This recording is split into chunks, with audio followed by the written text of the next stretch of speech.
Olá, amantes da história. O episódio número 13 falará um pouco da história da cidade de Vigia de Nazaré, no estado do Pará. Este é o Foco na História.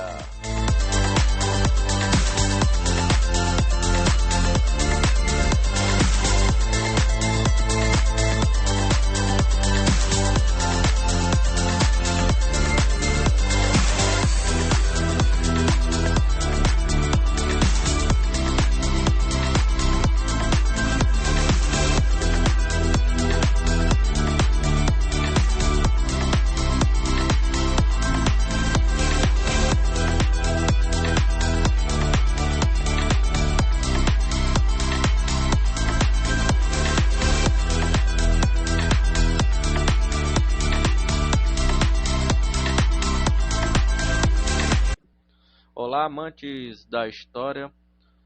O episódio número 13 do Foco na História falaremos um pouco da história da cidade de Vigia de Nazaré. A cidade de Vigia de Nazaré está localizada na região nordeste do estado do Pará, e essa cidade ela é banhada pelo rio Guamá. A cidade de Vigia está a uma distância aproximada de 102 quilômetros da capital do estado, Belém. Para usar de texto base para falar um pouco da história de Vigia, vou usar alguns autores como o Luiz Rocha da Silva, Gessima Cardoso e, claro, a Laís de Nazaré dos Santos e Carmen Lúcia Reis Rodrigues. E, claro, nós vamos também usar por base alguns dados que vem apresentando na hemeroteca da Biblioteca Nacional sobre a região de Vigia. E, claro, usaremos também do site da Prefeitura Municipal de Vigia para podermos ter como base um pouco da história da região de Vigia. Pois bem, Vigia de Nazaré, por que tem que falar da história de Vigia? Porque eu, quando estava nessa procura constante de história de cidades, né, que foi comecei alguns episódios atrás, comecei falando da história do município que essa página está falando, no caso, quando comecei a falar de Castanhal, né, procurei estudar um pouco sobre outros municípios no Brasil, outras cidades, né, e quando retornei para as leituras sobre as histórias dos municípios paraenses, Vigia me interessou muito pelo contexto histórico que na leitura básica, né, tradicional, incluiu. E depois aprofundando com a leitura desses historiadores que eu mencionei, desses professores, né, acabei me aficionando pela história de Vigia. Pois bem, Vigia de Nazaré, né, como eu já falei, ela está localizada no estado do Pará, e a história dela é bem interessante porque quando nós falamos de Vigia, a gente, é um município próximo à bacia hidrográfica do Guamá, está a 102 quilômetros, então não tem muita história. Por incrível que pareça, tem. Porque Vigia, ela foi o primeiro município a ser descoberto no Pará, foi Vigia. Poxa, então Belém não foi o primeiro, não. Belém foi o segundo município descoberto no período da colonização. Primeiro foi Vigia. E sabe qual é a diferença de dias e anos? A diferença é de 6 dias. Poxa, como assim? Vigia foi descoberto 6 dias antes do descobrimento de Belém. Exatamente. Quando você pega a leitura, Vigia foi o primeiro município pelos portugueses encontrados na região amazônica vindo pelo pescoço. Quem descobre Vigia, quem encontra Vigia, eu não vou falar esse termo descobre porque é muito defasado hoje para a história. Quem encontra Vigia é o mesmo navegador de Belém, que encontra Belém, o senhor Francisco Caldeira de Castelo Branco, não de Castelo Branco não, Castelo Branco. Francisco Caldeira, ele tinha uma missão, né, de encontrar para próximo da região amazônica é, novos locais. Ele nunca havia explorado essa região. Ele estava fazendo seu processo de exploração por outras regiões. Ele saiu do Maranhão no dia 31 de dezembro e entrou no Pará em 1616. No dia 6 de janeiro de 1616, ele encontra a região de Vigia. E mais 6 dias depois, no dia 12 de janeiro, data muito especial, ele encontra Belém, e no dia 12 de janeiro de 1616. Ao chegar em Vigia, ele se depara com uma cultura indígena muito forte nessa região de Vigia, e a cultura que ele encontra, né, cultura nativa indígena, é a cultura tupinambá.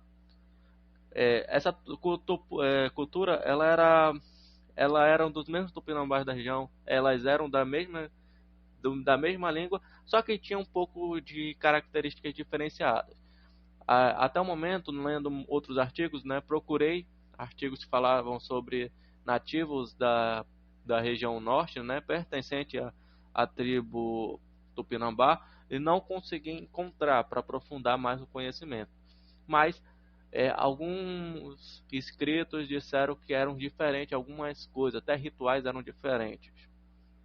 Pois bem, ao encontrar Vigia, né, ele vê a região de Vigia como boa para explorar, para disseminar um pouco da, da cultura portuguesa. E 6 dias depois ele encontra Belém. Aí, quando ele vê Belém, ele vê que aquela região é muito boa. Mas o que ele faz para Vigia? Ele determina que a região de Vigia ficaria como um posto militar. O que é um posto militar? Ele seria um posto de monitoramento para as embarcações que iam chegar rumo a Belém. Então, Castelo Branco, com toda a sua criatividade, colocou o nome da região de Vigia, que era o termo de vigiar as embarcações que iam vir. Aproveitando nesse termo de vigiar, né, aproveitaram os embalos também a Companhia de Jesus, que logo após encontrar a região, né, começou os seus trabalhos, né, de tentar convencer, falar com os índios e mostrar um pouco da cultura católica portuguesa para os nativos de Vigia, né, no caso, os nativos da região de Belém, Pará, enfim. E quando eles se depararam, eles tiveram contato, claro, com os membros dos índios tupinambás e da tribo, da aldeia Uriatá, que na tradução do Tupi-Guarani para o português, que quer dizer cesto de pedras. Eu não sei qual é o significado, mas a Companhia de Jesus começou o processo de aldeamento, que no processo histórico do período colonial, o aldeamento seria como uma unidade educacional jesuíta para tentar ensinar o índio nativo brasileiro, se tornar um quase próximo do cidadão português, aprendendo um pouco das culturas. Porque no imaginário de período, né, o índio tinha chance de ser recuperado, poderia ser catequizado, porque ele não havia religião. Então, a mesma coisa da exploração portuguesa católica chegou aqui, no caso da Companhia de Jesus. Vigia, né, passou por esse processo histórico e, com o tempo, a partir de 1698, Vigia é elevado pela corte portuguesa a povoado e recebe o nome da região, né? Que no caso, alguns anos atrás, em 1616, Caldeira Castelo Branco fala ali vai ser Vigia. E a partir desse momento que Vigia se torna um povoado, né? Além de se tornar um posto de fiscalização e de monitoramento de embarcações que iam chegar da região, de outras regiões até chegar em Belém, o povoado também vai ficar responsável, né, por levar mercadorias da região, próximo da região.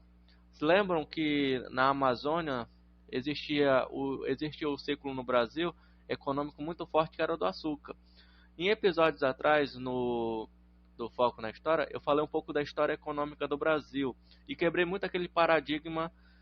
Falei um pouco daquele paradigma que existia, que era só três ciclos predominantes. E na verdade existia outros que ajudavam no crescimento da balança comercial. Um deles foi as drogas do sertão. E Vigia, dentro desse processo, participou. Tipo, era posto fiscal, posto de monitoramento, posto militar, também se tornou um posto comercial de produtos como peixes e especiarias que iam para outras regiões do Brasil ou para dentro do estado ou para exportar para Portugal. Então, quando você faz o estudo de Vigia, a história vai se tornando mais interessante. E quando você vai lendo aquele texto tradicional que a gente tem, né? Vai lendo um pouco do texto tradicional, a gente quer aprofundar. E quando fui lendo os artigos, né? Eu fui aprofundando em muitos conhecimentos sobre Vigia. E quando você vê que Vigia, no processo histórico da história da Amazônia, ele está incluso nesse primeiro momento da sua história, nós percebemos essa cidade ela tem uma grande importância para a memória da Amazônia, porque ela foi a primeira cidade de portas de entrada dos portugueses pela Amazônia. Continuando, né, na história de Vigia, Vigia também vai passar pelo processo pombalino, processo do período pombalino. Só recapitulando, né, em 1761, Marquês de Pombal, né, assume o cargo de primeiro-ministro da corte portuguesa e ele acaba, por Portugal, instituindo um conjunto de leis que vai modificar muito as coisas na colônia, no caso na colônia portuguesa na região norte e na colônia portuguesa na região do Brasil para a parte do sul e sudeste do Brasil. Uma das reformas que ele cria é a reforma pombalina da expulsão dos jesuítas da colônia brasileira. Em 1761 ele cria que os jesuítas no Brasil eles estão praticamente eles estão, entre aspas, escravizando os indígenas a dar riquezas para eles. E acaba expulsando os jesuítas de cada região. E em Vigia não ia fugir essa exceção. O processo das missões religiosas foi parado, só que em 1732 as missões religiosas feitas no Pará, Belém e em Vigia deram certo. Por quê? Porque o padre José Lopes torna a cidade de Vigia, né, acaba se tornando como paróquia secular. O que é uma paróquia secular? É uma paróquia pertencente àquela região de Vigia. Tipo, Belém, nós temos a Arquidiocese de Belém. E em Vigia vai ter a Arquidiocese de Belém. No caso, vai ter uma paróquia exclusiva daquela região. Não vai depender mais da capital, Belém, que é o destaque, não vai depender mais de Belém. Agora vai ter um padre responsável. E no caso, o padre José Lopes, ele transforma essa região, essa paróquia, né?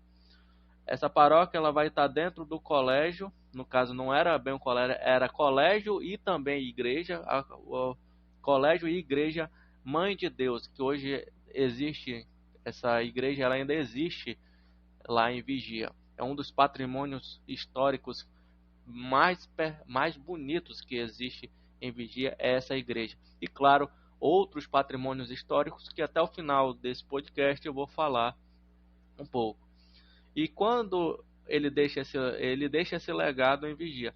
E quando o Marquês de Pombal, lá em 1761, ele apresenta, Vigia praticamente tem um legado todo no seu contexto, todo religioso, dentro do seu povoado, né? Lembrando que Vigia ela tem essa idade, mas ela ainda não tem o título de cidade, porque em 1761, poucas regiões do Brasil tinham esse título de cidade. Na verdade, eram só termos capitais provinciais, essas coisas, de províncias, um termo mais sensato. E no caso, Vigia era somente um povoado pertencente à região do Grão-Pará. Em 7 de setembro de 1822, né, o Brasil é declarado a independência do Brasil, né, e contudo, até 1823, muitas províncias não haviam declarado a sua adesão ao conceito de independência, à ideia, por a questão de seguinte: o Rio de Janeiro declarou no dia 7 de setembro de 1822, mas não quer dizer que no outro dia o Brasil todo estava. Muita gente nem sabia que o Brasil estava dependente. Tinha gente que só foi saber que o Brasil estava dependente coisa de 3, 4 meses depois que. Então, assim, a informação ela se dissipava lenta, mas chegava. E muitas regiões, no fim, não queriam essa adesão.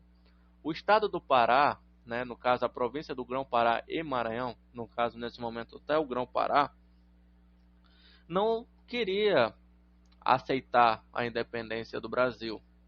Não foi à toa que o nosso estado ele foi o último a aceitar a adesão. Foi tão um ano o último estado foi tão próximo que no dia 15 de agosto de 1823 o estado do Pará ele vem a aderir, quer dizer, faltava pouco para completar um ano do processo de independência do Brasil, de comemorarmos o aniversário da independência do Brasil, e o Pará ainda não está sendo declarado, não está sendo declarado aderindo àquela ideia de independência. O povoado de Vigia, com a mentalidade mais próxima de Belém, né, também não vem aderindo a esse conceito, porque aquela mentalidade de que Belém está mais próximo de Portugal, então nós ainda somos pertencentes a Portugal. E Vigia leva esse conceito também junto com os representantes de Belém. Só que o processo de adesão no estado do Pará à independência foi um processo de muitas revoltas aqui dentro do Pará. Nas regiões próximas à Baía do Guamá, do Guajará, né, no caso do Rio Guamá, houve muitas revoltas. Muitos representantes, muitos povos, muita gente não querendo essa adesão. Em Vigia também ninguém queria aderir à independência. Chega o comandante, né? E começa a fazer o processo de adesão, prende os revoltosos, começa a fazer negociação e lança as ameaças. Em Vigia, antes de chegar em Belém, Vigia acaba aderindo à independência do Brasil primeiro que Belém. Então, Vigia, que era o posto de vigilância lá lançado pelo Caldeira Castelo Branco, acaba já aderindo ao conceito. E Belém, que se vinha logo depois, também vem aderindo. Só que o processo de adesão, quando a gente pega nos livros de história do Pará, foi um processo que depois da adesão teve aquele famoso episódio do Briga Palhaço e tal. E aí o engraçado é que o comandante ele conseguiu lançar um ameaço de dizer o seguinte, que se o Pará não aderisse à independência, tinha um navio que onde foi acontecer o famoso massacre do Briga Palhaço, ele ia ser, tá vendo aquele navio? Por detrás daquele navio existem muitos navios. Então, Belém vai ser alvejada, vai ser destruída. Quer dizer, vou usar os termos modernos, lançou uma fake news. Mas o engraçado desse momento que eu fiquei lendo, né, que fez uma pergunta, que até os historiadores... Mas Caldeira Castelo Branco, quando botou Vigia como um ponto estratégico, pela lógica, se tivesse muita esquadra da Marinha brasileira, né, que estava nesse processo de independência, Vigia estava, porque dizia que era muitos, né? Então, o engraçado foi que como Vigia estava já aderido à independência, deu para lançar essa mentira para assustar os revoltosos da província do Grão-Pará, no caso de Belém. E aí o processo de independência no estado do Pará deu certo. Em 1833, né, a província durante o período que Dom Pedro larga o Brasil, né, abandona o Brasil para assumir o trono português em Portugal após a morte de Dom João VI, né, Dom Pedro deixa o Brasil e deixa o Brasil na mão do seu filho. Só que o seu filho tinha 5 anos, não poderia comandar uma nação por ter 5 anos. Então ele só poderia assumir com 18. E aí o Brasil, durante esse processo de um processo que o rei, né, no caso o imperador, tá crescendo, passa pelo o processo da regência. E durante o período regencial aconteceu muitas revoltas no Brasil todo. Houve a balaiada, houve a sabinada, houve a farroupilha, houve a revolta dos malês. E na região norte do Brasil, principalmente no Pará, houve uma revolta chamada Revolução Cabana ou Cabanagem. Essa revolução foi o quê? Com o objetivo, né, de mostrar que o Pará, que a região amazônica, era diferente do restante do Brasil, tipo, mostrando que o Pará estava sendo abandonado pelo restante do país. E de fato, não fugia-se da regra, porque era mais viável, era muito longe, Rio de Janeiro até Belém. Por navegação era uma coisa muito grande. Então, a coroa portuguesa, no caso a coroa brasileira, né, o Império Brasileiro, não há registro até o momento, mas era muito difícil de pisar aqui, então não sabia a realidade. Então, se você impõe lá na Constituição de 1824 uma lei vai atender à necessidade daquela região, mas daquela outra não consegue atender. E aí o que acontece? Fica aquela distinção. Durante o período da regência, estoura na província do Grão-Pará, né, a Revolução Cabana.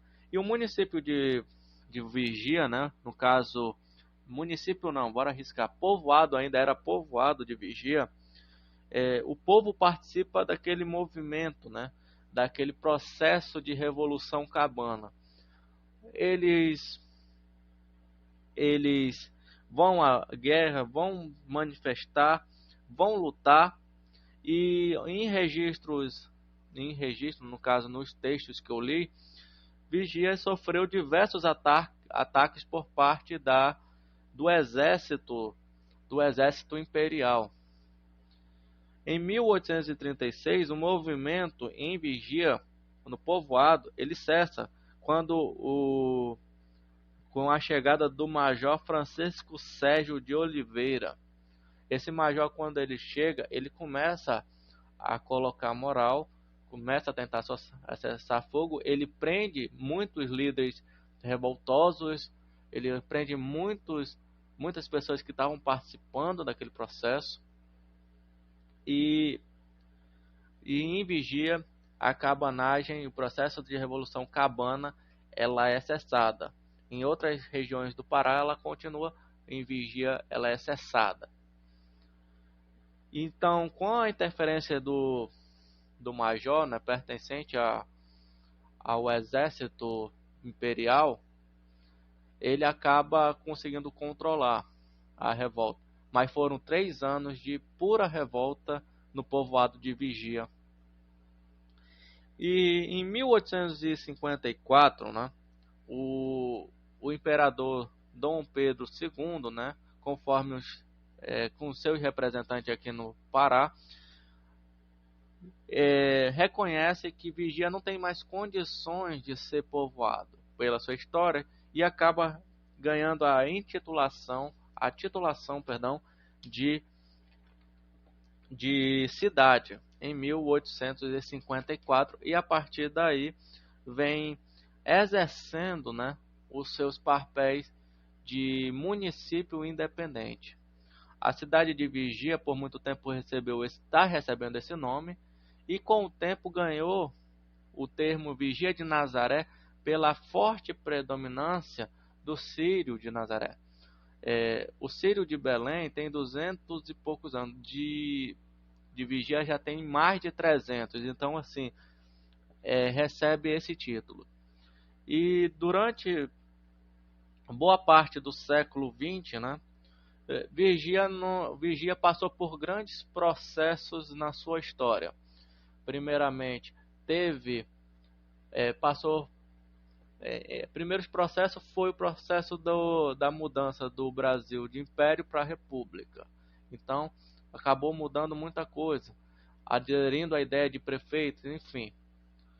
Mas um grande evento que aconteceu em Vigia, né, que assim durante a sua história foi marcado assim, foi o processo da Operação do Prato.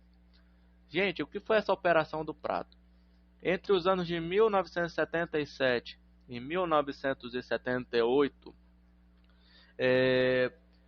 na região de Vigia, Colares, ali da região da bacia do Guajará-Mirim, foram encontrados próximos dessas duas, da cidade de Vigia e Colares, porque Colares e Vigia elas são próximos assim geograficamente, né?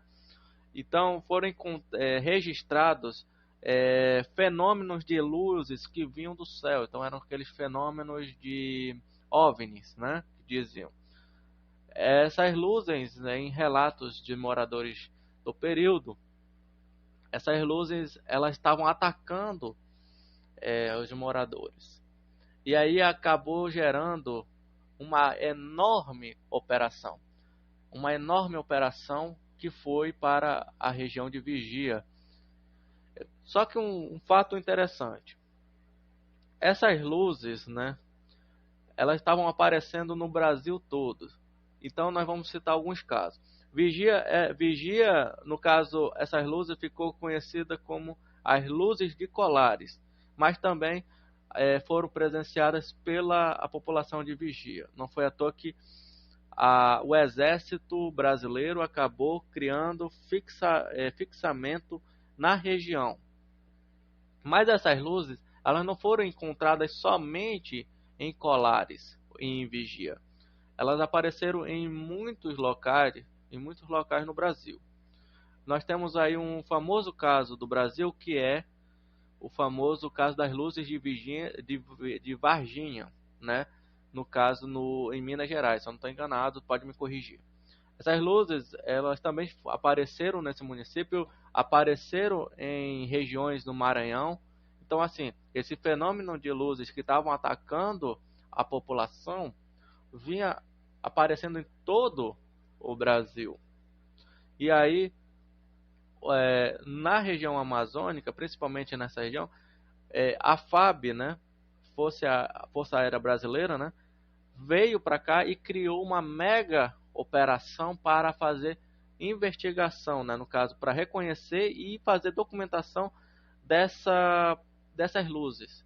E aí a FAB com o capitão, perdoe o capitão, é o Uranger de Holanda Lima, eles acabam criando uma base militar em Vigia para fazer esse monitoramento dessas luzes, para estudar o que é essas luzes, o que são, por que essas luzes estão manifestando na região de Vigia e de Colares, né?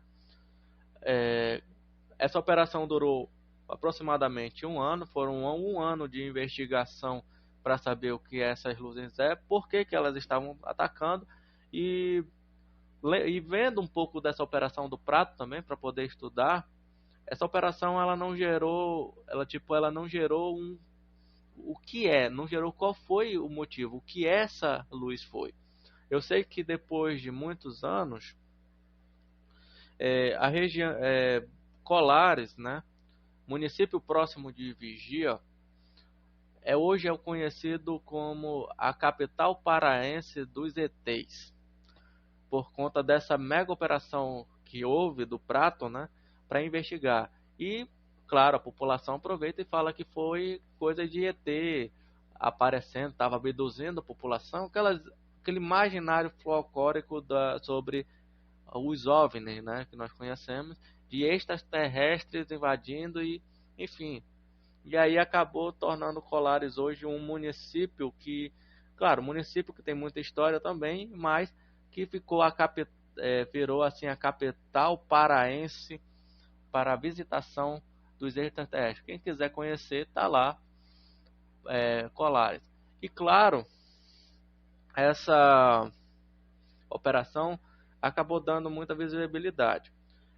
Ela gerou tanta visibilidade que esses dias, antes da apresentação desse conteúdo, estava em casa e viu no History Channel um pouco dessa operação do Prata e falava um pouco dessa operação e fez aprofundar também esse conhecimento sobre esse acontecimento sobre a cidade de Vigia, que marca, claro, historicamente, a história do município de Vigia.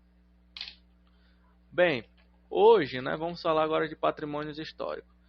Vigia, quem for para Vigia, vai encontrar vários patrimônios históricos.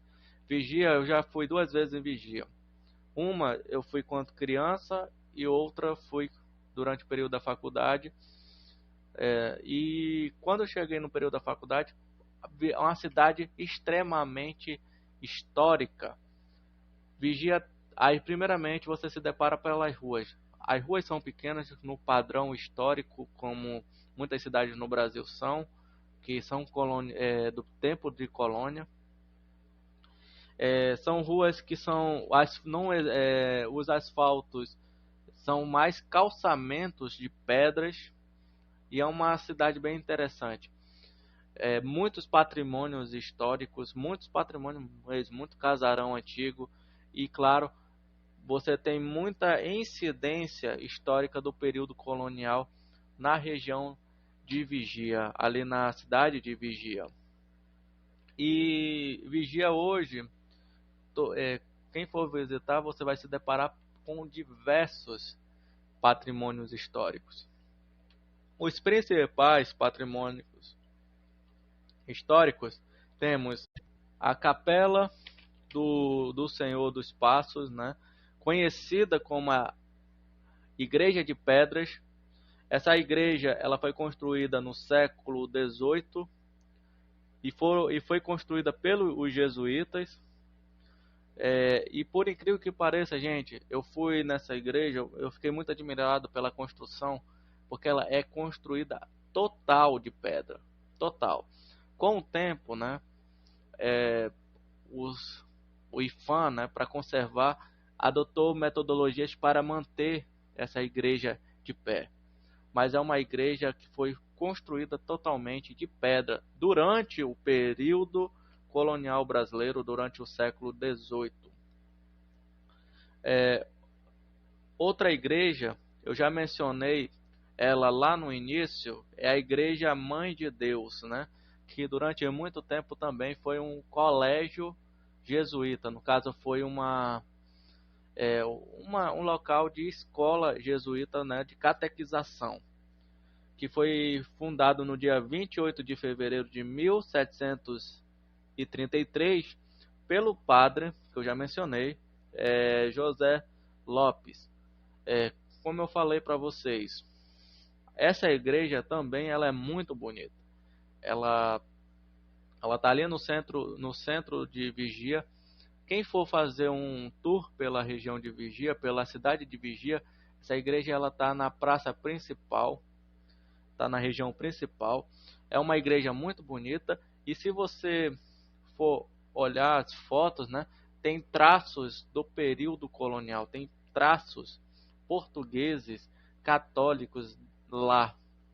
E logo na entrada você já se depara. Os santos que se encontram lá na igreja são do tempo colonial. Por isso que quando eu falo da história de Vigia, é uma coisa assim de se admirar essa história. Porque o próximo que a gente tem de nós, de conhecer o período colonial brasileiro, é indo em Belém, né? Ou indo para o Nordeste brasileiro. Mas quando você tem a oportunidade de uma região que está de Belém está a 102, daqui onde eu estou está aproximadamente uns 60 quilômetros, é uma coisa muito impressionante. E está aqui, ó, eu tô lendo para vocês, eu estou apresentando para vocês, né? Outro patrimônio histórico, claro, que é o Centro Econômico de Vigia, que é o famoso mercado de peixe. Esse mercado do peixe de Vigia é um dos maiores centros históricos que existe, porque ele ainda está em pleno funcionamento. Hoje, muitos navios que vêm do alto mar, alto rio, que trazem diversas cargas de peixe, ancoram lá e o processo de venda vem de lá. O processo vem direto do mercado. O navio chegou com uma grande carga, já começa o processo de venda. Muita gente que ainda tem aquele habitual, eu falo, eu vou lá no mercado do peixe porque eu acho que chegou novidade do mar. Porque o rio está bem aqui, o mercado está bem do lado. Quer dizer, é uma coisa muito impressionante. E esse mercado, ele passou por duas reformas. Quer dizer, ele passou por uma reforma que foi durante o governo do intendente Magalhães Barata, né? O famoso Magalhães Barata, né? Interventor Magalhães Barata, onde eles fazem reformas para estruturar o mercado para a adaptação do tempo. E por incrível que pareça, esse mercado ele nasceu durante o processo histórico colonial do Brasil, quando Caldeira encontra a região de Vigia e depois os jesuítas começam o processo de catequização e, claro, a chegada de portugueses na região vão fazendo com que aquele pedaço onde está o mercado vai sendo construído em pouco um mercado de negociação. O mesmo mercado do peixe, existe o mesmo mercado que encaminhava as famosas drogas do sertão, que quando a gente fala de drogas são aquelas especiarias básicas como cupuaçu, que é daqui, o açaí, que é daqui da região. Enfim, é muito interessante quando você vê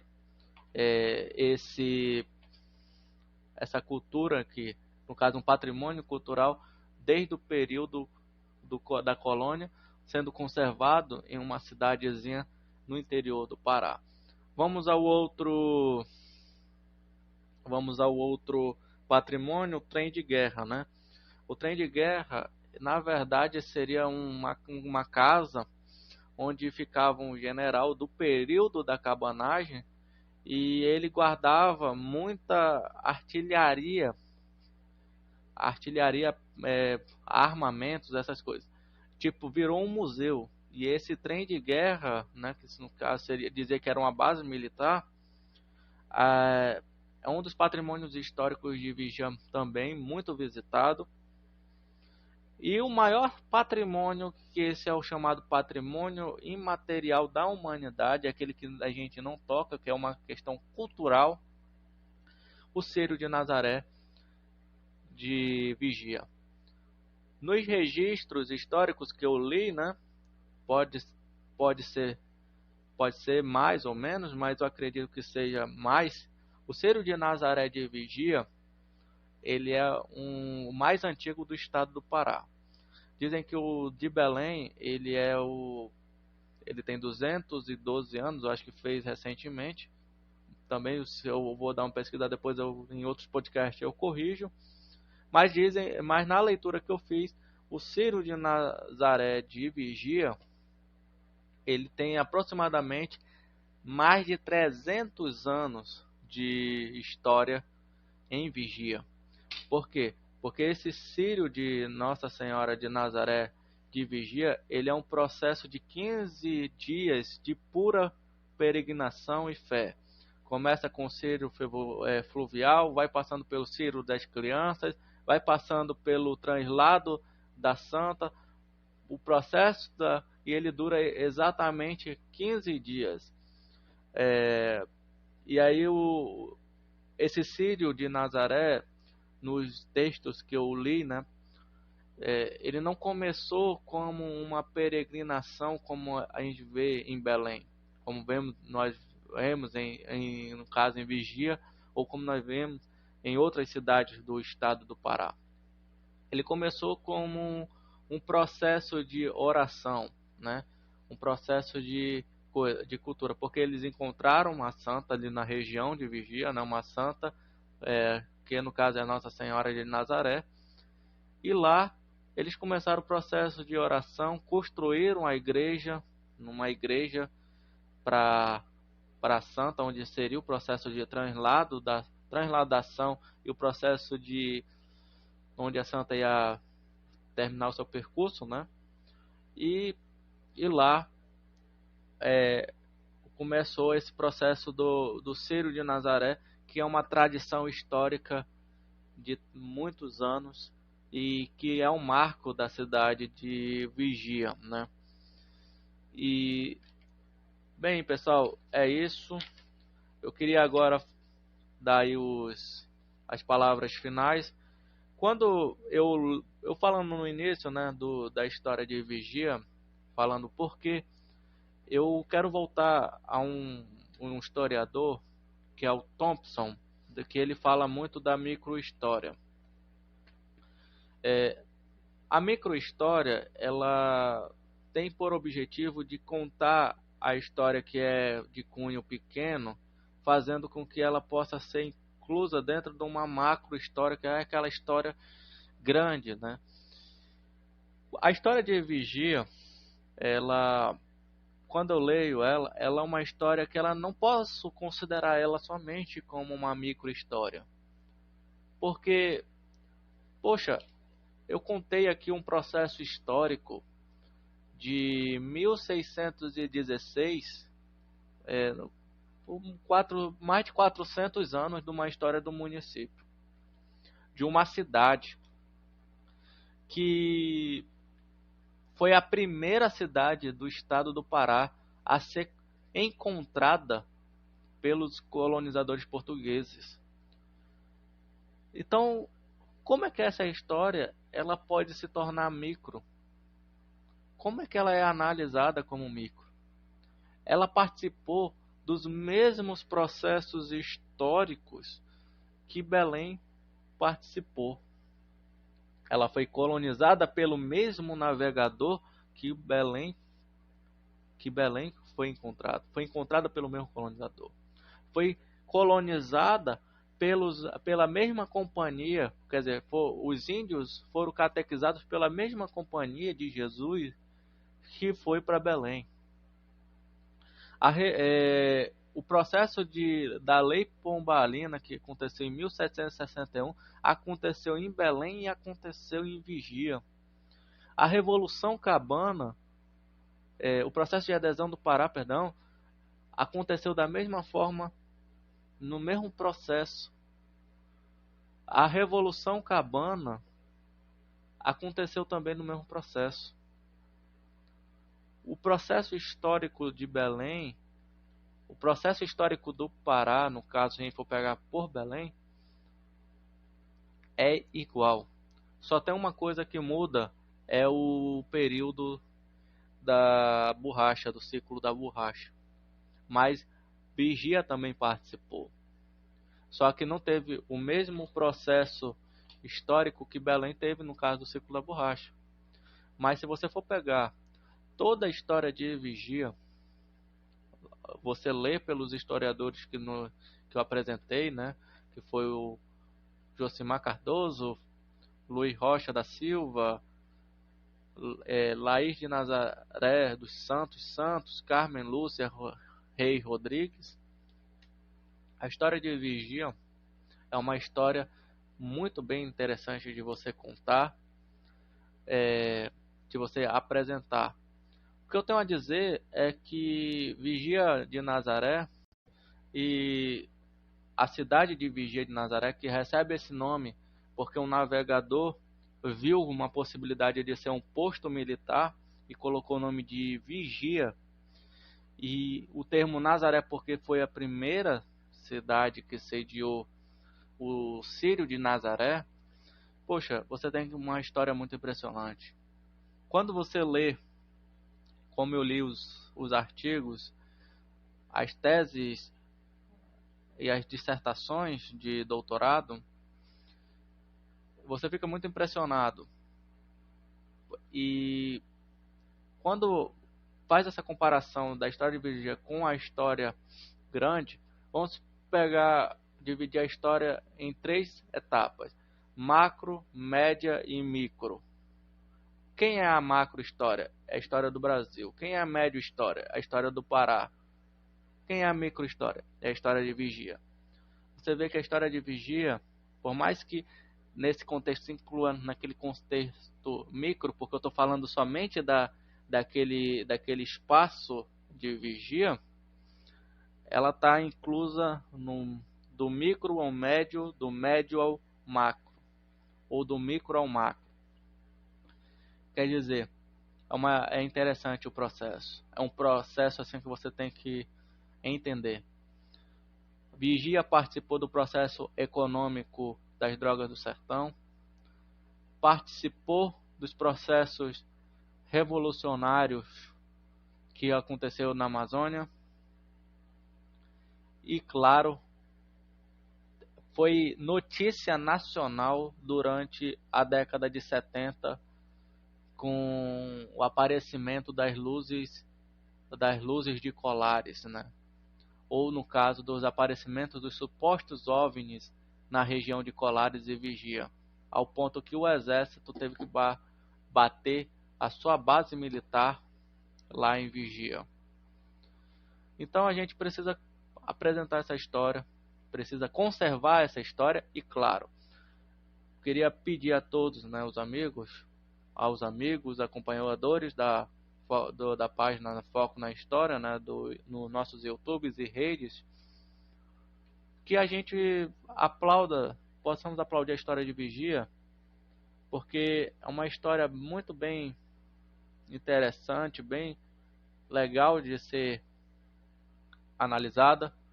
E quando eu peguei, né, os textos e li, fiz as análises, eu fiquei maravilhado com essa história. Saber que nessa região habitava povos tupinambás, saber que nessa região o processo colonial foi parecido com tudo que aconteceu no Brasil, foi um processo de colonização pelas regiões de rio, mar e oceano. Foi um processo de exploração, foi um processo onde os índios sofreram com a cultura católica. Enfim, é uma coisa assim de você ficar bastante maravilhado. Por isso que foi a primeira cidade do estado do Pará. Por mais que é 6 dias antes, mas tem aí um grande conteúdo histórico. Tem um grande conteúdo. E hoje, em termos de patrimônio histórico, você quer conhecer um pouco como era uma igreja do período colonial? Vai em Vigia que você vai encontrar uma igreja, que essa igreja é a Mãe de Deus. Você quer ver uma igreja, uma capela construída à base de pedras? Vai lá em Vigia que você vai encontrar. Você quer ver um mercado com bases do período da colônia? Você vai encontrar, porque as estruturas estão lá em Vigia. Você quer andar por uma cidade que ainda está conservado os caminhos, as vielas? Em Vigia você vai encontrar. Essa conservação histórica em Vigia é muito grande. Tem muito patrimônio histórico. Tem muito patrimônio. Os principais são esses, mas se você for ver, tem muito casarão. Tem museu em Vigia. Enfim, nós temos que aplaudir.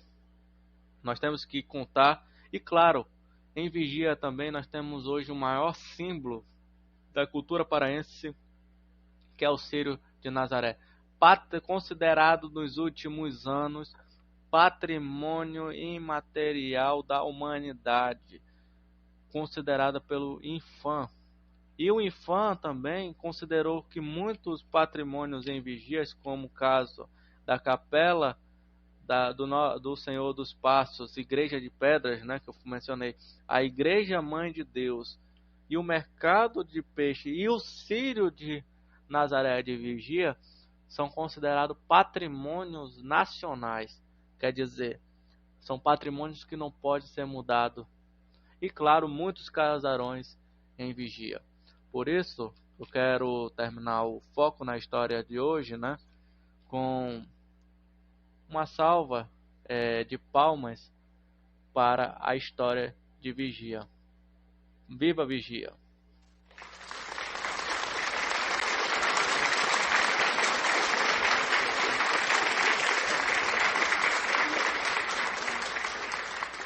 Este é o foco na história.